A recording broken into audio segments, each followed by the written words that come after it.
I do that, there's something that grinds my gears. Woo!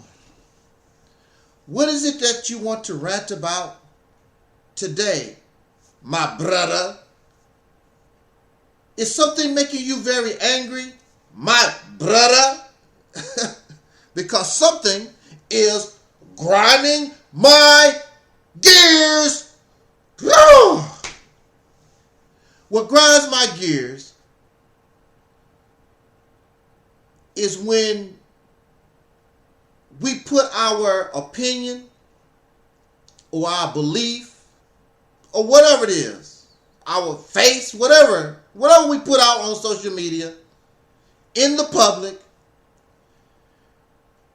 we don't expect negative feedback. Oh, we have no problem with positive feedback, something that we can benefit from. Oh, we love that. You eat that up. But the reality is, there are those who will like what you say, like what you do, like what you look like, and there are those who don't know you at all, don't like your opinion, don't like the way you look, hate your guts, don't know nothing about you. That's the reality of celebrity. That's the reality of social media. Denzel Washington has many people who like Denzel Washington. Then there are those who hate Denzel Washington guts. That's how it is out here on social media. So when we bring the church, when we bring our religion, our spirituality to social media, then expect the same thing to happen. And you already know that there are atheists, agnostics, there are many people who just question, don't like, people from other religions, other opinions, other beliefs, that don't like or may not like what you're talking about. Now, if you can't handle the heat, what do they say? If you can't handle the heat, get out the kitchen. That's what they say. You need to make a page just for people like yourself. Stop trying to convert people. Stop trying to teach people, because you ain't no damn teacher, because you don't even really know what you believe. When it comes down to it, these folks don't even know what they believe. They just know the narrative. You didn't really read the Quran. You didn't really read the Bible. You didn't really read nothing. You didn't really research and study nothing.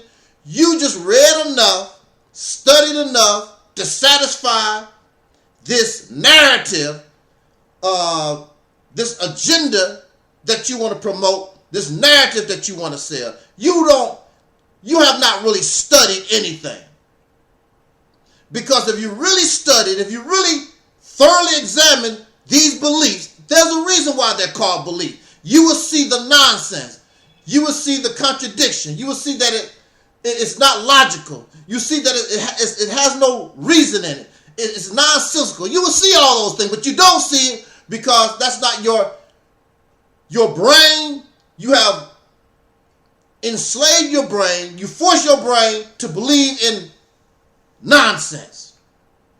And you only do enough study. You only look at things enough, just enough to support what you believe. That's all. No more, no less. You're not serious about the truth.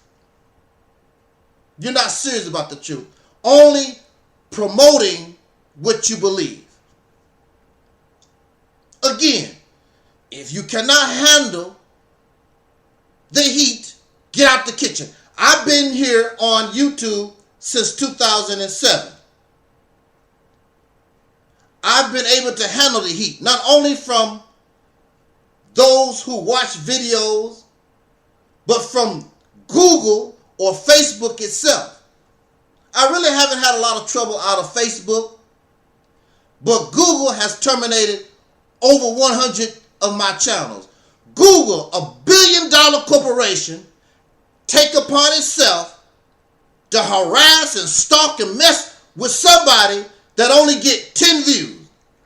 I get 10 views because that's what they try to control, who can hear what I have to say.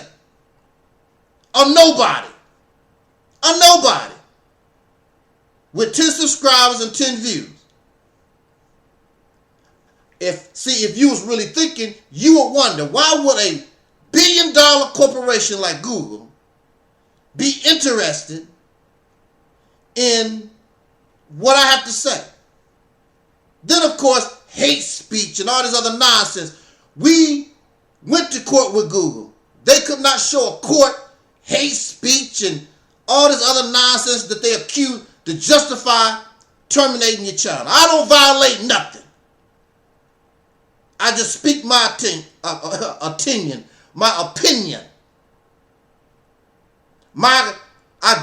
I speak about the conclusions that I come up with. Not because the teachings or the Bible said or the Quran said. What I determine, my conclusions in my life, I experience. Why would a corporation, $1 billion corporation, be interested? Why would a YouTuber with 50, 60, 100,000 subscribers, why would they be interested in flagging my channel and messing with somebody that don't have nothing? You should ask yourself a question. You should wonder about these things, but you don't.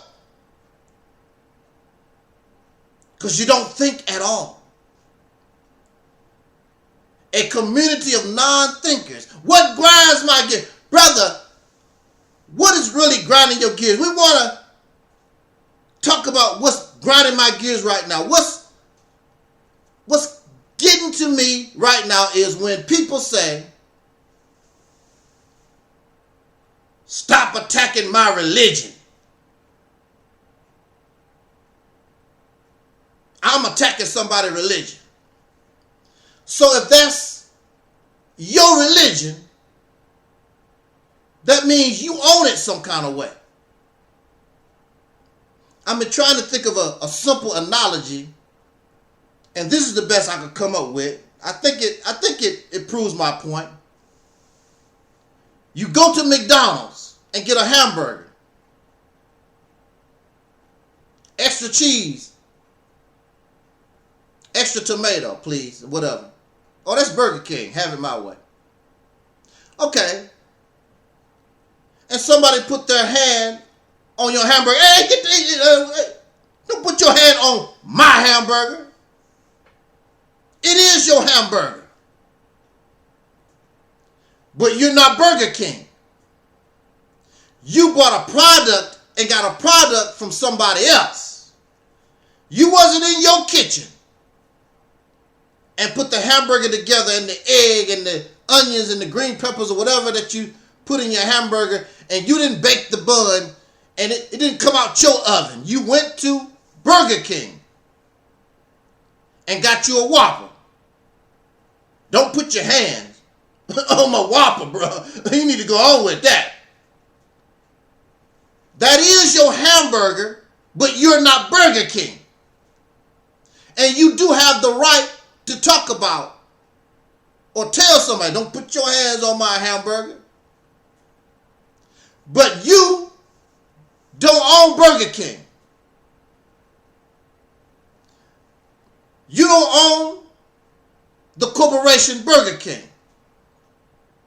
So you tell people and you get all upset. And I understand why you're upset, because you have taken ownership. Somebody putting their hand on your hamburger, that their hands not washed, nasty, whatever. Anyway, just don't be touching my food. So that's the way you look at religion. Don't touch my food, whatever. But nobody's touching your food. How you gonna talk about somebody? You bought Burger King? That's nasty. Them old nasty sesame seeds. Burger King nasty. Them old nasty onion rings and fries they got. Burger King is nasty. Don't you talk about my Burger King. You don't own Burger King. Why you get offended? You like Burger King. Other people don't like Burger King. That's not your corporation. That's not your hamburger. People have the right not to like Burger King. I like McDonald's better. There's people that don't like fast food at all. They have the right. On social media, they talk about, y'all should stop eating fast food and drink some of this green juice. I don't like green juice. Then they get angry because you talk about their green juice. This healthy. That's healthy for you. I don't give a damn about your green juice. I don't care what Dr. Sebi said. I don't care what Dick Gregory said. See, now this is the hypocrisy. You want the right to talk about somebody else's belief, somebody else, how they live their life. You want the right to be able to say on social media or whatever, oh, you going to hell because you don't believe in Jesus. You want to be able to say that. But when somebody tell you about yourself, you can't handle it. That grinds my gears. If we can dish it out, we should be able to take it. You don't own no religion. You the religion lapdog. You the religion slave. You the religion pet. The majority of you didn't live in the Middle East. You don't have nobody. You're not related to Lot or Noah or Muhammad or none of these people from the Middle East. You was given my religion. It's not your religion. It didn't come from your parents. Well, it probably did. It was forced. This is how you got your religion. Hand me down from slavery, hand me down by other people who was enslaved through generation, through colonization.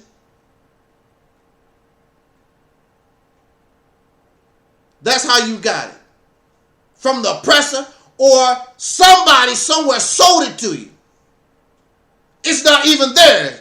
They gave you some McDonald's. Gave you some Burger King. That's a pretty nice hamburger. They don't own Burger King. They introduced it to you and you said, that do taste good. Ooh, Islam. That tastes good. Yep, Jesus can fix it all right. But it didn't come to you. It didn't come through you. It's not yours. Talk about my religion. It's not your religion. You got it from somebody. And you didn't even get it from the land that you was born on. You got it from somebody 9,000 miles away from you. You got it from people who don't even speak your language. How the hell is it your religion? You don't even speak the damn language. Y'all some silly ass, slave ass people. Childish people. You want me to be like you, a slave, a lapdog for somebody. If I'm going to believe in God, then I have a personal experience with God. I don't need nobody to tell me what somebody wrote in a book 9,000 miles away from me. If I got to believe in God, it's because I experienced God myself. And God spoke to me. And so when I say it's my religion, it's mine because nobody gave it to me. My experience. God came and talked to me. God revealed to me. I don't need your holy Bible. I don't need your holy Quran because God talked to me. That was your message for you. Just like in your house. And our parents talk to the family. And all the children are doing different things. All the children are different. So the parents have a message for that child. The parents have a certain message. It might be similar, but they all have their own message for them. And then, if you look at it, some of it might be a similar message. But because we're different, the message has got to be different because all of us are different. Because this child might be going to law school. That child might be an auto mechanic. So, of course, the messages can't be the same because everybody's on different paths. Because the people are different. People on the earth are different, so God should have a different message for them. Why would God have to tell me, thou shalt not kill, when we never done that? God has to tell those who are murderers and killers, gotta tell them that. God has to tell you to stop doing those, but God you don't have to tell nobody that don't smoke, you need to stop smoking. I never did smoke. And so you want to take these messages from these people, clearly they are in bad shape, that God constantly got to be in their backside. And you want to be part of that. I don't want to be part of someone else's evil. I don't want to be part of somebody else's rebellion against the God if you believe in God. Why would you want to be part of their rebellion? And they include you in it, and you're not even guilty of the things that they done. I'm not going to accept the crime and do the time for somebody else. But that's what y'all do. The sin. The sin of them. You don't have nothing to do with it. We wouldn't even hear it. Don't know nothing about it. It makes no sense. And in real life, you don't do it. In real life, you don't run around trying to become part of the sin of other people. You're not going to go to jail and prison for somebody else's crime. But the Bible and the Quran and all this religious stuff, you willing to be part of their rebellion. So that goes to show you're not very smart. You're not very wise. But the main thing is, it's not your religion. If it was your religion, I could understand why you really get so upset. But it's not your religion. It belongs to somebody else. Some dead people that you don't even know nothing about, you never met, you're not related to, you can't speak their language, never lived on their continent. Don't mess with attack my religion. No, you their lapdog. And your massa gave it to you. You good boy. You good girl. That's what you have done. You made a slave out of yourself. And I'm not going to be part of that. Enjoy it. And if you don't want me to talk about it, then block me. When you see me talking, you're uninvited. Just block the people. Stick with the other slaves like yourself. But when you come out here in the public, then you need to be able to handle the heat or get the hell out the kitchen. What did they say in Africa? When you told them, when the Christians talk about y'all gonna go to hell, and the Africans was telling them, we eat fire. I eat fire. So your threats of going to hell and all that don't bother me none. I'm from Mississippi. I can handle the heat. Jot down your comments. Let's talk about it. And we'll catch y'all next time on the Reality's Temple. Oh, that.